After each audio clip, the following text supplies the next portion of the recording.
MLA నియోజకవర్గంలో పర్యటిస్తున్నారంటేనే అధికారులు చేసే హడావిడి తెలిసిందే. అయితే ఆ ఎమ్మెల్యే చడీ చప్పుడు లేకుండా ఎక్కడికైనా వస్తే అసలు బండారం బయటపడుతుంది. ఈ క్రమంలో విధుల పట్ల నిర్లక్ష్యం చూపుతూ ఓ ఉద్యోగి డ్యూటీ టైంలో పబ్జీ ఆడుతూ దొరికిపోయాడు. పోలవరం ఎమ్మెల్యే చిర్రి బాలరాజు ఆకస్మిక తనిఖీలో ఇది బయటపడింది. పోలవరం ఎమ్మెల్యే చిర్రి బాలరాజు కన్నాపురం ఐటీడీఏ ఆఫీసును ఆకస్మికంగా తనిఖీ చేశారు.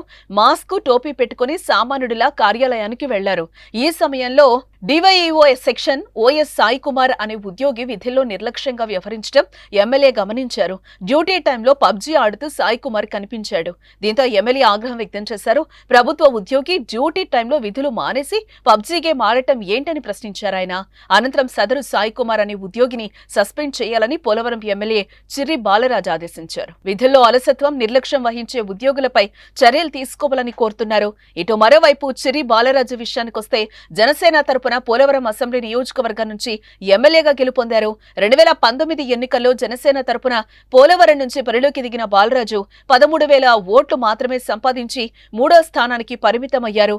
అయితే 2024 ఏపీ ఎన్నికల్లో మరోసారి జనసేన తరపున పోటీ చేసిన చిర్రి బాలరాజు సమీప వైసీపీ అభ్యర్థి తెల్లం రాజ్యలక్ష్మిపై సుమారుగా 8,000 ఓట్ల మెజార్టీతో గెలుపొందారు. ఈ వీడియోలో ప్రస్తుతం సోషల్ మీడియాలో వైరల్ అవుతున్నాయి. దీంతో ఎమ్మెల్యే చిర్రి బాలరాజుపై నెటిజన్లు ప్రశంసలు కురిపిస్తున్నారు.